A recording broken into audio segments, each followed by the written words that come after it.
Boa tarde, boa noite, tudo bom? Olha, recentemente eu postei, se é que eu posso dizer isso, eu coloquei, na verdade, um pensamento da minha parte no Face, em que eu dizia o seguinte, que o pior cego não é aquele que não quer ver. O pior cego é aquele que não sabe que é cego. E eu vou tentar explicar para você isso de uma maneira, porque já me perguntaram o que é que você queria dizer com aquilo. Eu vou tentar explicar para você da maneira mais fácil possível. Talvez você que não tenha entendido, ou até mesmo você que não viu, mas agora está me dando essa oportunidade de poder conversar com você. Digamos que um cego, ele tem um carro.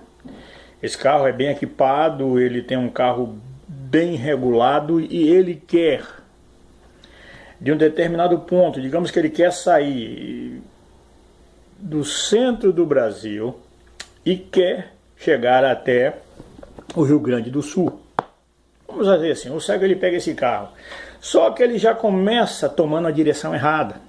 Então, ao invés de seguir sentido Rio Grande do Sul, ele segue sentido Rio Grande do Norte. E aquele cego vai conversando com alguns colegas seus que estão com ele, e todos estão cegos ali. E vai aquele cego guiando o seu carro. Entenda que parece ser uma loucura, mas você vai entender o sentido dessa minha colocação daqui a alguns minutos.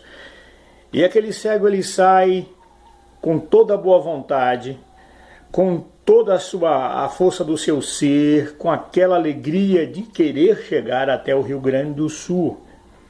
Mas ele acaba tomando o sentido contrário, ele acaba indo para o alto do país, para a região norte do país, para ser mais especificamente, ele chega até o Rio Grande do Norte.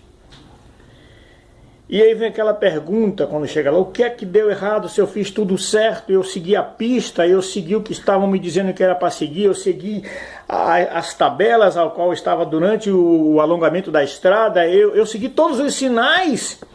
E por que eu não fui parar no lugar que eu queria? Olha, isso com relação aos nossos dias tem muito que a ver. Porque uma coisa é certa, desde criança nós seguimos aquilo que os nossos pais nos ensinam. Nós temos uma religião, porque o homem é religioso por natureza, e quando se vive em termos de religião, ele se vive em termos de conduta, em termos de comportamento. E tudo aquilo que é feito com a intenção das melhores possíveis, e o ser humano ele segue a sua religião. Eu não quero aqui menosprezar a religião de A, B ou C, mas uma coisa é certa. Toda religião ela tem um início e a religião, na verdade, ela é feita com a intenção de afagar o ego humano. Se alguém me diz que Deus é religioso, eu acho que a pessoa está redondamente enganada. Deus é convivência, Deus é vida. Religião é um sistema, gente. Eu não quero aqui dizer para você o que você deva fazer da sua vida, longe de mim pensar de tal maneira, mas quando nós começamos a pensar, e se penso, como disse Descartes, o filósofo, se penso logo existo, e quando começamos a pensar que a nossa vida, para ter sentido, ela realmente tem que se fazer um sentido em nossa vida. Você entendeu? Para nós termos sentido na nossa convivência, no nosso dia a dia, para não vivermos por viver, não sermos como se fôssemos insetos vegetativos. Nós temos que encontrar o ponto de equilíbrio na nossa vida, né? E aqui está, eu dei essa ilustração porque a própria Bíblia me diz o seguinte, lá em Lucas 6,39, Jesus falando, se um cego guiar outro cego, ambos cairão na cova. Na verdade, quem é cego não pode guiar ninguém. E não queira aqui pensar que eu estou chamando você de cego, estou chamando você para que você venha para a luz de religião tal, B ou C, ou denominação tal, A, B ou C. O que eu quero dizer a você é que é preciso examinar a Bíblia. É preciso ir para as Escrituras. O próprio Jesus, no capítulo 7 do Evangelho de João, versículo 38, ele diz o seguinte, olha, quem crê em mim, como diz as Escrituras, e para eu crer como diz as Escrituras, eu preciso examinar as Escrituras. Não é preciso que ninguém me diga que eu tenho que levantar as mãos, que eu tenho que bater palma, que eu tenho que pular, que eu tenho que fazer corrente. Não é preciso que alguém me diga nada disso, porque a Bíblia me diz que Jesus é o centro de todas as coisas, e quando nós o conhecemos, e quando nós o aceitamos Como diz a Escritura, não é no oba-oba, não é porque agora eu frequento uma denominação que eu for ter uma frequência de cultos constante e isso vai me levar para o céu. Isso é totalmente errado, é mentira. Entendeu? O que faz você chegar aos céus é você nascer de novo. O que faz você preparar para ser um cidadão dos céus, para ressuscitar, para um dia ir morar na glória com Jesus, é você o aceitá-lo de todo o seu ser, não de todo o seu coração, porque o coração é um músculo, mas a mente, quando nós somos convencidos pelo Espírito Santo, aleluia! Quando nós somos convencidos, então Deus começa a fazer morada em nossa vida.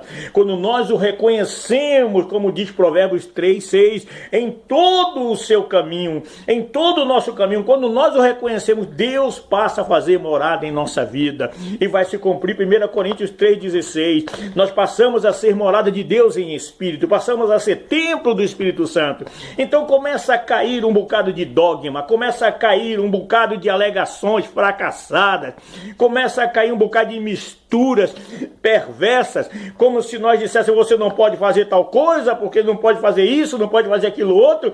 Olha, veja, a maior de todas as atribuições, quando nós aceitamos a Jesus e se nós ressuscitamos para a glória de Deus, é quando nós deixamos o amor de Deus verdadeiramente brilhar em nossa vida.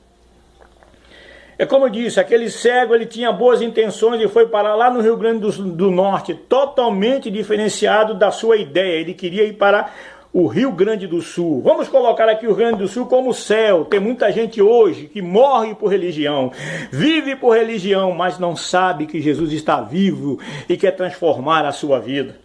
Estamos vivendo um evangelho morto, porque muitos estão vivendo um evangelho de ilusão, um evangelho de fachada, quando a Bíblia nos diz, e conhecereis a verdade vos libertará. A verdade ainda hoje, em pleno século XXI, para o homem que está abatido, para o homem que está desanimado, para o homem que tem tudo ao seu redor, mas está vazio de paz de espírito. Isso você não vai conseguir em muitas religiões por aí que tentam tirar a glória de Deus e colocar no homem.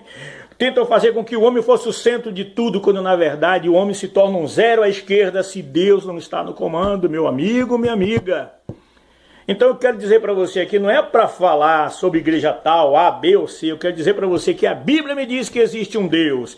E quanto mais cedo você se conscientizar disso, e quanto mais cedo você se reconhecer a Ele, quanto mais cedo você se dobrar diante dEle, Ele vai transformar a sua vida. Ele vai fazer com que o seu deserto, que você diz que é vida, se torne num jardim de Éden.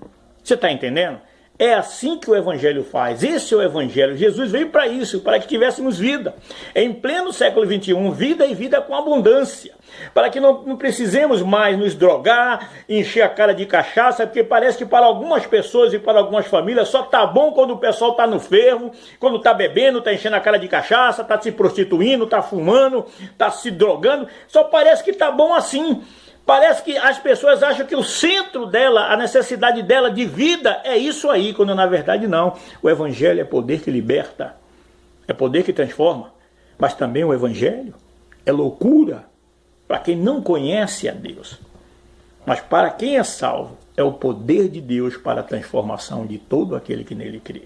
Tá certo? Muito obrigado pela sua atenção. Fica na paz, que o resto a gente corre atrás. Em nome de Jesus, procure ler a Bíblia, que Deus, através do Espírito Santo, vai orientar você. Tá certo? Muito obrigado. E até a próxima, em nome do nosso Senhor e Salvador Jesus Cristo. Amém. Graças a Deus.